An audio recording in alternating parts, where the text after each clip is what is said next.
Number 1. If x minus 1 over 3 equal k, and k is 3, what is the value of x? So basically, we just need to plug in k equal 3 and then find x. So from here, we can do cross multiplication. So 3, I think of it as 3 over 1, right? So 3 times 3 is 9. 1 times x minus 1 is x minus 1. From here, add 1 to the both sides of the equation, x is 10. D is the answer. For I equal root minus 1, what is the sum of 7 plus 3i plus minus 8 plus 9i? So if you are familiar with the complex number, you know this is a complex number. It has imaginary part and real part, right? Imaginary, real. So in this case, you just add the real parts and imaginary parts together. So if you add the real parts, you should add minus 8 and 7, which becomes minus 1. 3i and 9i will be 12i. A is the answer. So basically, this information here is useless. On Saturday afternoon, Arman sent M text messages each hour for 5 hours, and Tyron sent P text messages for each hour for 4 hours. Which of the following represent the total number of messages sent by Arman and Tyron on Saturday afternoon? Alright, so Arman, M message for 5 hours. So basically he sent 5 M messages. Tyron sent P text messages each hour for 4 hours. So P plus 4 times P. 5M plus 4P. C is the answer. Kathy is a repair technician for a phone company. Each week she receives a batch of phones that need repairs. The number of phones that she has left to fix at the end of each day can be estimated with the equation P equal 108 minus 23D, where P is a number of phones left and D is a number of days she has worked that week. What is the meaning of the value 108 in the equation? So basically, P is a number of phones left, right? And D is a number of days she has worked. So basically, each day she works, she repairs 23 phone, right? Because one day, the 100, so basically the leftover, so if D is 0, right? Let's say D is 0, it means when basically days are 0. So when she start the day, she start the week, she already have 108 left over. So basically it means she start the week with 108 phone to repair. So let's see. Kathy starts each week with 108 phones. There we go. B is the answer. Number 5. Which of the following is equivalent to the expression above? So basically here we need to add the like term together and see what will we have. So we have x squared plus y, x squared y, and we also have here x squared y. So basically we can add these together. Now here minus x squared y is plus x squared y. So basically we have x squared y here minus 3y squared plus 5xy squared plus x squared y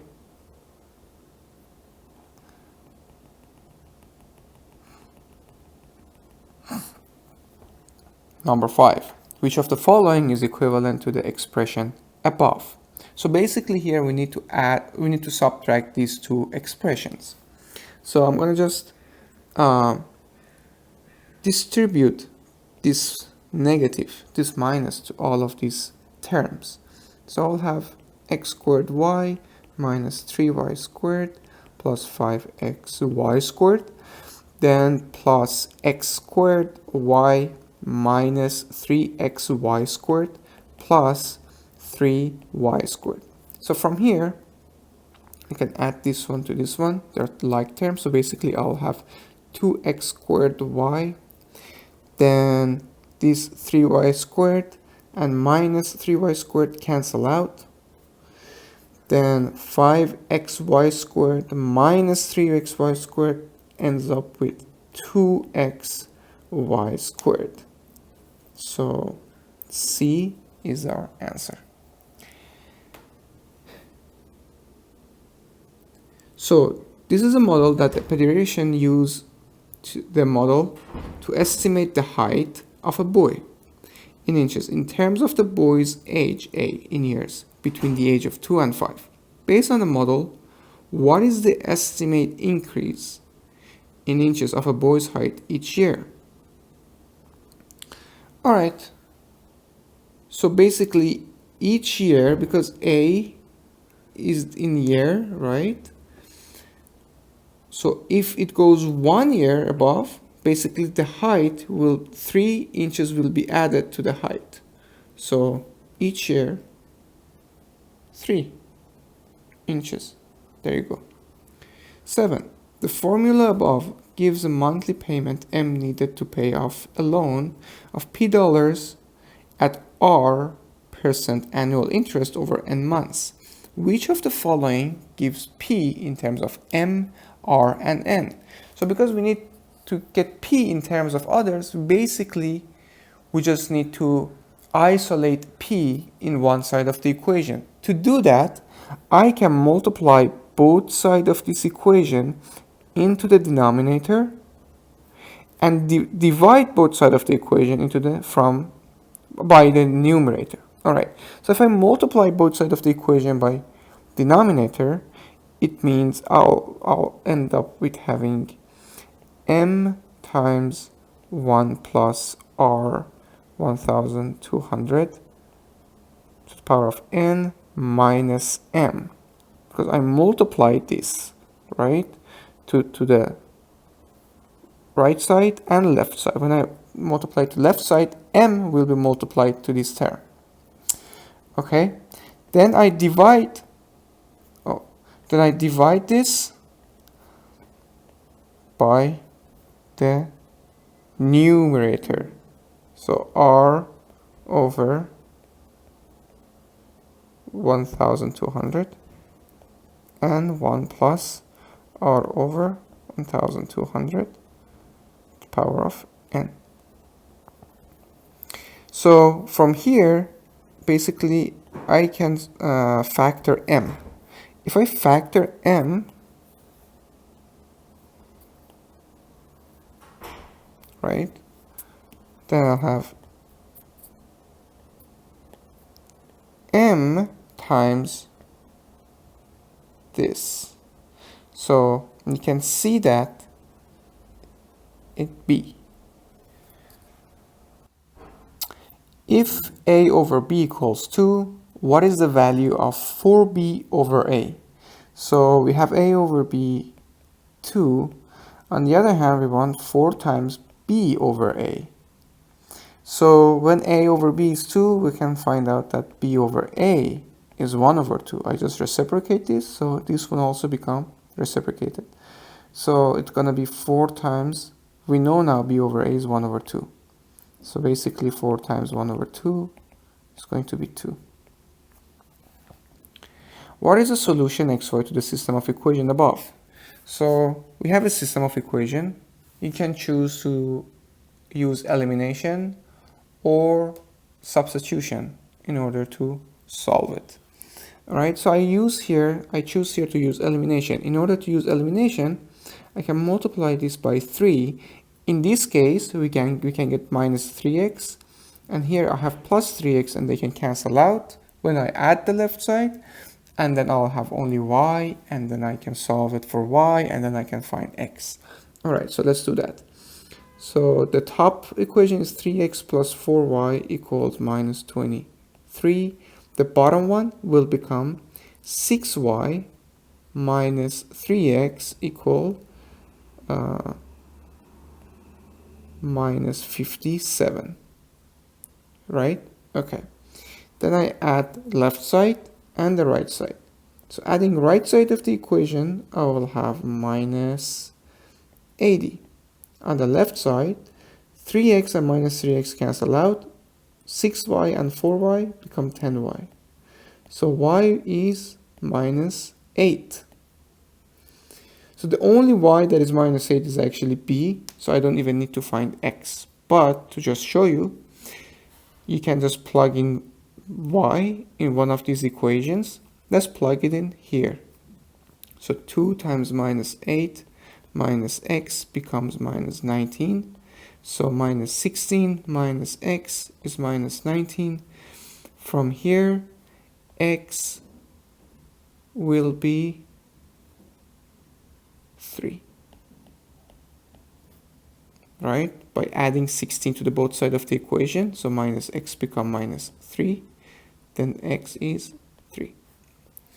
J of x equal ax squared plus 24. For the function j defined above, a is a constant and j of 4 is 8. What is the value of j of minus 4? So in order to find j of minus 4, first you need to find a, because we don't know what the a is. I cannot just plug in minus 4 instead of x and find the answer, because a is unknown. So to find a, I know j of 4 is 8. So I can just plug in 4 instead of x and make it equal to 8.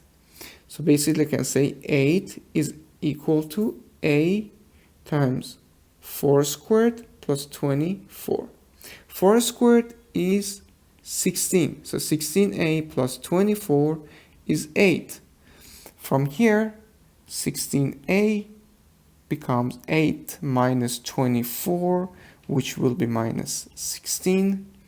A is minus 1. So when you find a minus 1, basically you know now your j of x is equals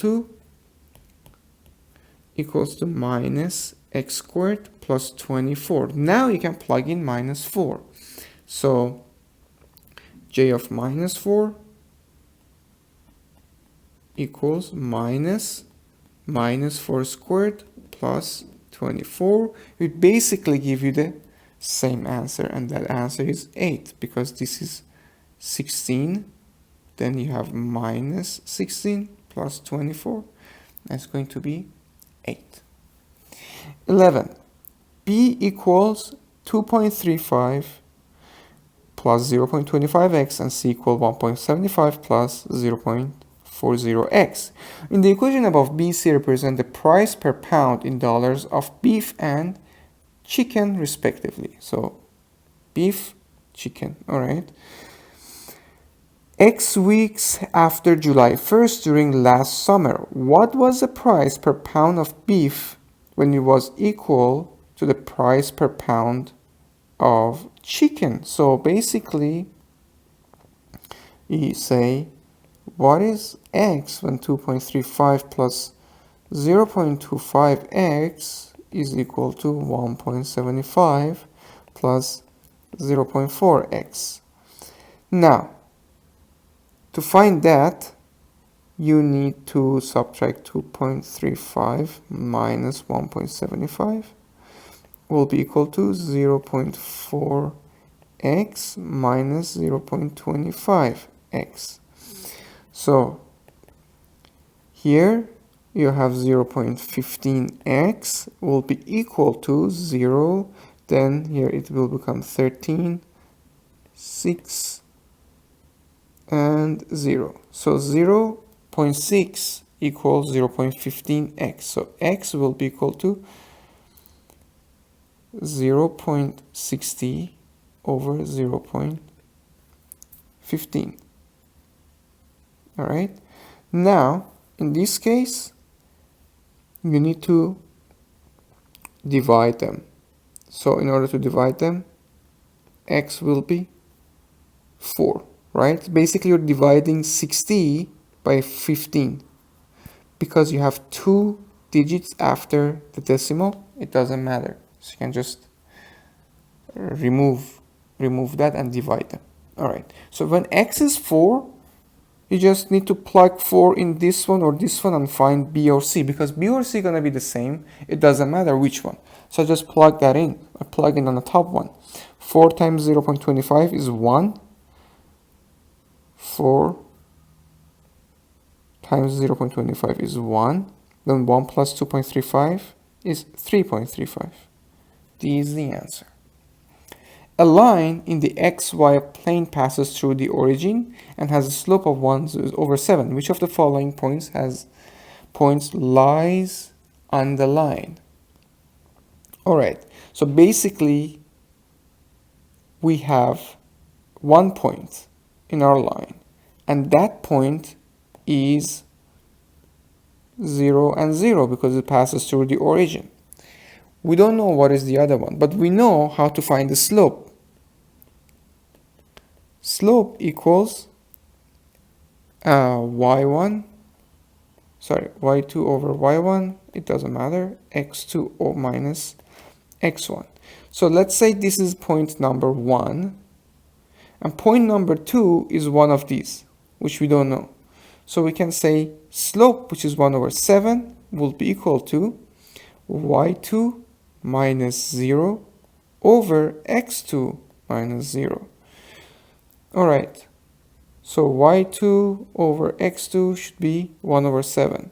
So let's see which of these y over x in these points is 1/7. So 7/0 is undefined. 7/1 is basically the other way around, so that's not the answer. 7/7 is 1. 2/14 is basically equal to 1/7. So D is our answer.